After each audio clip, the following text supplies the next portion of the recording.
गुरुजी राधे राधे। जय श्रीमन नारायण। जय श्रीमन नारायण। गुरुजी मैं आपको YouTube में देखता था हमेशा, अभी फर्स्ट बार आपको सामने सामने देखा हूँ, बहुत अच्छा लगा। मैं आर्मी से हूँ, बिहार मुजफ्फरपुर का रहने वाला हूँ। और मेरे परिवार फादर मदर सिस्टर दिसंबर महीना में आए थे, जो आपके दर्शन किए और दर्शन किए। सुबह शाम पूजा पाठ करते हैं, गौरी गोपाल का पूजा पाठ होता है। हम भी घर में 2 महीना पहले छुट्टी गए थे, तो 4 बजे से ही पूजा पाठ होता है। तो हमें भी बहुत अच्छा लगा, तब से मैं आपका कथा देखता हूँ सब, और हमें भी बहुत अच्छा लगा जो हम आपका दर्शन के लिए आए। गुरुजी हमारे लाइफ में बहुत समस्या चल रहा है। हमारी पत्नी है, 2 बच्चे हैं, 10 साल की एक लड़की है खुशी कुमारी, एक ज्ञान कुमार है 7 साल का। पत्नी है, शादी का 11 साल हो गया, लेकिन 1.5 साल से हमारी पत्नी को बच्चे को मिलने का मौका नहीं मिलता है। बच्चे का बहुत याद आता है, लेकिन तो आपकी पत्नी आपसे अलग रहती है क्या?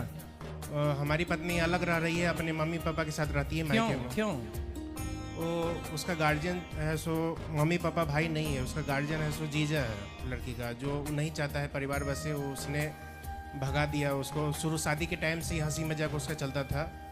मतलब आपकी पत्नी से उनके जीजा का जी, जो हंसी मजाक चलता है, हंसी मजाक वगैरह और जो भी है शुरू से चल रहा था। तो पत्नी तो आपके साथ जब थी तब तो अच्छी थी। हाँ थी, साथ अच्छी थी। जब मैं समझाता था तो समझती भी थी। और कुछ टाइम झगड़ा हुआ, जो सोती रह जाएगी, स्कूल में बच्चे को नहीं भेजेगी, तो हम गुस्सा करते थे।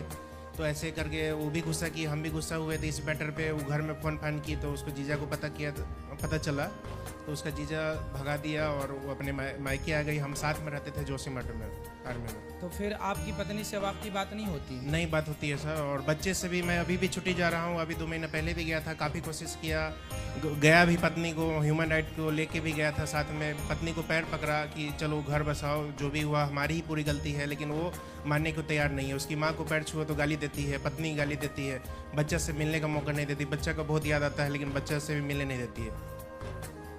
उसका भाई है, सो बच्चे को गोदी भी लिया तो उसका भाई छीन ले रहा है, गाली गलौज कर रहा है। किसका भाई? लड़की का भाई, जो हमारी मैडम है भारती कुमारी, उसका रंजन नाम है उसका छोटा भाई का। आपका साला? जी जी। तो कितने 1.5 साल से घर में है? जी सर, 1.5 साल से। तो आपने उसके जीजा को फोन लगा के बोला कि भाई तुमने हमारा घर क्यों बिगाड़ दिया? जीजा को बहुत कोशिश किया, प्रयास किया, वो मानने के लिए तैयार नहीं है। तो उसका जीजा मतलब आपका साढ़ू हुआ ना? सारू हुआ, जो हमारी बड़ी सिस्टर, हमारी मैडम की बड़ी सिस्टर का जो पति है, उसको सारू बोलते हैं सर। वो नहीं चाहता है परिवार बसे, गार्जियन वही बना है उसके घर का। अच्छा, मुखिया वही बना? जी। और हर जगह लाइजन लिंक है, नेतागिरी करता है आरजीपी में। देखो एक बात बता दूं आपको, रिश्ते तब टूटते हैं जब आप दोनों के बीच में कोई तीसरा बाहर वाला इंटरफियर कर देता है। रिश्ते टूटने की वजह क्या है? जब आपके पर्सनल मैटर में, आपके पर्सनल जीवन में कोई बाहर का तीसरा जब इंटरफियर करता है, जब वो प्रवेश करता है आपके जीवन में, तो रिश्ते टूट जाते हैं। इसलिए आप सबसे मेरी प्रार्थना है कि अपने रिश्तों को, पति पत्नी के रिश्तों को इतना मजबूत बनाओ, भाई भाई के रिश्ते को इतना मजबूत रखो कि बाहर किसी तीसरे को प्रवेश ना मिले। क्योंकि तीसरा केवल आपके जीवन में केवल जहर घोलने का काम करेगा। अब देखिए, जरा सा मौका मिल गया मंथरा को, तो एक रात में उसने विष घोल दिया। एक रात में, एक रात भी पूरा नहीं मिली इसको, मतलब 2-3 घंटे में ही उस मंथरा ने कैकेयी के जीवन में जहर घोल दिया। इसलिए कैकेयी और दशरथ जी दोनों मिलके बात कर लेते तो क्या ये आग लगती वनवास की? लेकिन मंथरा की बात में कैकेयी आ गई और दशरथ जी पांव पकड़ रहे। जैसे ये बोले ना कि मैं अपनी पत्नी के पांव पकड़ रहा था, ऐसे ही दशरथ जी भी पांव पकड़ के बोले थे, कैकेयी मैं तेरे पांव पकड़ता हूं, मैं तेरे पांव छूता हूं, मैं भरत को राजा तो बना दूंगा, पर राम को यदि तुमने वनवास भेजा तो मैं मर जाऊंगा। कैकेयी बोली मर जाओ, पर मैं राम को वनवास भेजूंगी। मतलब देखिए उस 2-3 घंटे में क्या जहर घोल दिया उस महिला ने। मायने रखती हैं बातें कि आपके रिश्तों में तीसरा कौन है, कौन आपके जीवन में इंटरफियर कर रहा है, कौन विष घोल रहा है, मायने रखती हैं बातें। इसलिए हमारे शास्त्र सब चीजें सचेत करते हैं। अब देखो इनका घर टूट गया इनके साढ़ू की वजह से। अब उस पत्नी को कौन समझाए कि तुम अपने पति को छोड़ करके क्या पालोगी, साढ़ू के साथ किस रिश्ते से वो, अब ये तो नहीं पता कि उनका जीवन कैसा है, उनके साथ उनके क्या रिश्ते हैं, लेकिन फिर भी आपका घर तो टूट ही गया। इसलिए मैं आपसे बस बार बार यही कहूंगा कि आप अपनी पत्नी से बात करने की कोशिश कीजिए। किसी और से बात करने से कोई फायदा नहीं। पत्नी से बात करने बाकी लोग तो चाहते ही हैं कि आपका घर ना बसे, और वो कामयाब भी हो गए इस बात पर। गुरुजी, पत्नी से मिलने के लिए अभी भी मैं जाऊंगा, उसका पैर तक छूऊंगा। मैं चाहता हूं कि परिवार ना टूटे, बच्चा का लाइफ खराब हो जाएगा इसमें। उसका सारू, हमारा जो सारू है वो जमीन और संपत्ति का लोभ देता है कि आधा संपत्ति और पैसा आधा पेमेंट। तो आपके पास कोई संपत्ति नहीं है, कोई काम धाम नहीं था? संपत्ति वगैरह सब है सर, लेकिन अभी जब वो अपने घर में रह रही है तो उसका सारू बोल रहा है, जीजा बोल रहा है लड़की का, कि मैं संपत्ति पैसा दिला दूंगा और वहीं रहे अपने मम्मी पापा के साथ, और खुद अपने टाइम पास कर रहा है। वो टाइम पास कर रहा है मतलब अपने चक्कर में लगा है। मतलब आपकी पत्नी का आपके साढ़ू से चक्कर है? जी जी, आप ये कहना चाहते हैं? जी, हमारा बात तो सुनती नहीं है ना बात करती है। वो 12 बजे रात में भी तो फिर आपकी जो पत्नी की बड़ी बहन है वो कुछ नहीं बोलती, वो सुनते किसी का नहीं सुनता है। वो ना अपना पापा का सुनता है ना अपनी पत्नी का सुनता है। तो वो आप उनसे बात करो कि भाई तुम्हारा पति हमारी पत्नी के चक्कर में क्यों है। उसका पापा मम्मी भी उसको भगवान मान लिया है, उसको जीजा को, क्योंकि वो लोकल का रहने वाला है, वहीं रहता है और हर काम वो मदद करता है, तो उसको भगवान मान लिया है और उसी का साथ देता है। शुरू से उसका हर काम में सपोर्ट करता है वो। हम आर्मी में ड्यूटी में रहते हैं, बाहर रहते हैं। अच्छा, आप आर्मी में हैं? जी जी। तो आप ड्यूटी में बाहर थे? मैं तो साथ में रखा था, जो वहाँ से भगा दिया था वो लड़की का जीजा जो। तो आप आर्मी में हो यार, इतने बढ़िया 2-4 जमा नहीं सकते थे जब ऐसा किया आपके साथ? ये चीज़ गुरुजी सही नहीं है ना। पत्नी अपना नहीं, पत्नी को नहीं, पत्नी को नहीं, पत्नी को जमाने के नहीं बोल रहे हैं। जी जी। साढ़ू को, सारू को वो नेतागिरी करता है, थोड़ा लाइजन लिंक है उसका, जो थोड़ा काम बसने नहीं दे रहा है। फादर भी हमारा कंप्लेंट करो, फिर पुलिस कंप्लेंट करो कि हमारी पत्नी के साथ। पुलिस में भी सब मिले जुले हैं थोड़ा। मैं अभी से पहले 2 महीना पहले गया था, सारू को भी मिलने जुलने 2-3 आदमी 4 आदमी से, तो कंप्लेंट डाल दिया थाना में। तो थोड़ा मिला जुला है।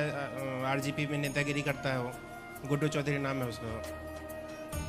फिर देखो, पुलिस कंप्लेंट से भी काम नहीं बना, मतलब कोई भी हालत में काम बनने नहीं दे रहा है वो। फिर आपने क्या निर्णय लिया?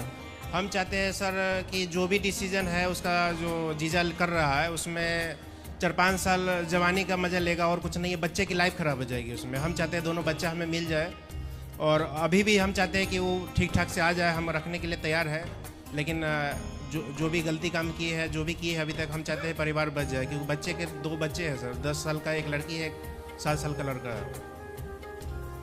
तो बच्चे की इसमें लाइफ खराब हो जाएगी, क्योंकि दोनों बच्चा सूख गया, कमज़ोर हो गया। जो हमारे साथ था, जो शरीर ठीक ठाक था, गोरा चिकना था, वो चीज़ नहीं है अभी कंडीशन। काम करवाता है वहाँ दोनों बच्चे से, पढ़ाई लिखाई स्कूल में, गाँव स्कूल में, लोकल में भेजता है। वो भी एक लड़की को भेजता है, लड़का को भेजता नहीं है। तो आप देखो अपने बच्चों, अब देखो बच्चों के लिए आपको फिर जंग जीतनी पड़ेगी। भगवान राम यही तो कह रहे हैं कि सीता को हर के लंकापति ले गया, तो राम उस लंकापति को से सीता माँ को वापस ले आए। हर पति का धर्म है अपनी पत्नी को वापस लेके आए। यदि वो किसी चंगुल में है तो आप उसे आजाद कराइए। मैं पूरा कोशिश में लगा हूँ, लेकिन कोशिश नहीं, अब तो कोशिश कर ली जी। सरकारी आप भाई धरना प्रदर्शन दे दो कि भाई हमारी पत्नी को इसने हड़प लिया जी। कुछ करो। सरकार क्यों, पुलिस क्यों नहीं सुनेगी, तो आप धरने पे बैठो। बोले भाई मैं अब केवल पत्नी के पास ही रहना चाहता हूं, बच्चों का भविष्य नहीं। जैसे माने सामने वाला वैसे, साम दाम दंड भेद। भाई परिवार लाओ, नहीं तो वो आपके बच्चों को नौकर बना के भविष्य तो बर्बाद करेगा। भाई दूसरा आदमी, अब देखो ये जो एक होती है चोरी, एक होती है जारी, ये होती है जारी। मतलब स्त्री, देखो कई बार पुरुष बिगड़ जाता है पराई औरत के चक्कर में, और यहाँ तो स्त्री बिगड़ी पड़ी है पराई मर्द के चक्कर में। उसके चक्कर में वो तो अपना आनंद ले रही है, लेकिन बच्चे बिगड़ रहे हैं, बच्चों का ना पढ़ पाएंगे ना वो कुछ भविष्य उज्जवल हो पाएगा। वो भी लाइफ टाइम नहीं रख पाएगा, 4-5 साल ही चलेगा। हाँ, कहाँ कोई रखता है किसको, ये समझ जाए दुनिया तो ये सब झंझट ही ना खत्म हो जाए। जी कौन किसका, देखो हर व्यक्ति को केवल चमड़ी से प्यार है, जी और ये तो चमड़ी की बातें हैं। जी गुरुजी। तो बस वो चमड़ी की बात है, अब पता नहीं क्या है, इसलिए आपको धरना प्रदर्शन करना चाहिए। हम अभी भी चाहते हैं कि परिवार बच्चा साथ में रहे और खुशहाल जिंदगी जिए। बिल्कुल, गुरुजी, हम भी चाहते हैं कि आपका घर बस जाए, लेकिन अब वो व्यक्ति बहुत सातिर है तो फिर आपको धरना प्रदर्शन, पब्लिक का सपोर्ट, जी आप वहां जाइए, वहीं रहिए, आसपास के लोगों को बताइए अपनी बात, जैसे आप मेरे को बता रहे हैं। जी गुरुजी। ऐसी सबको बताइए, सारे लोग साथ देंगे, सबके दबाव में थानेदार, वहां के पुलिस विभाग आपका साथ देगा, सपोर्ट करेगा। जी गुरुजी। करिए। यदि राम लंका में जाकर के सीता माँ को लेकर आए तो आप भी जाके अपने साढ़ू से अपनी पत्नी को वापस लाइए। आशीर्वाद दीजिए गुरुजी, जो सब ठीक ठाक हो जाए। विजयी भव। हमारे फादर मदर और भाई और सिस्टर आपकी काफी सेवा पानी करती है, अभी आने वाली है आपके दर्शन के लिए। आशीर्वाद दीजिए गुरुजी। खुश रहिए। जय श्रीमान। जय श्रीमन नारायण, जय श्रीमन नारायण। राधे गुरुजी आपकी मैं ना लॉकडाउन के पहले से कथा सुन रही हूँ आपकी मैं। बाकी आपकी मैंने कथा सुनी ना तो मेरी ज़िंदगी में इतना बदलाव आ गया है कि मैं आपको क्या बताऊँ। गुरुजी आप बोलते हो कि ना माता पिता मतलब भगवान की सेवा मत करो चक्कर, बाकी माता पिता की सेवा करो। बाकी मैं हमको सास ससुर ने हम लोगों को अलग निकाल दिया, घर से बाहर निकाल दिया भाई को। किसने? सास ससुर ने आपको घर से निकाल दिया? हम तीनों को मैं, मेरे पति, मेरे बच्चे। तो क्या करते हैं आपके पति? मेरे पति को गुरुजी मजदूरी करते हैं। मजदूरी करते हैं, तो पिता ने क्यों निकाल दिया? ससुर जी ने निकाल दिया गुरुजी, बोले हमको जरूरत नहीं है तुम्हारी। बोले तो और भी बेटे हैं उनके? हाँ, 2 भाई है और 2 बहनें हैं। बाकी छोटों वाले को ना अच्छे से रखते हैं वो। बाकी गुरुजी मेरे शादी को 14 साल हो गए। बाकी मैंने ना उनको ना कभी गलत शब्द नहीं बोले, मैंने उनको ना मेरे माँ बाप ही माने हैं मैंने। कुछ माता पिता ऐसे होते हैं कि बड़े बेटों को कम प्यार करते हैं, छोटों को ज्यादा। कई बार ऐसा होता है।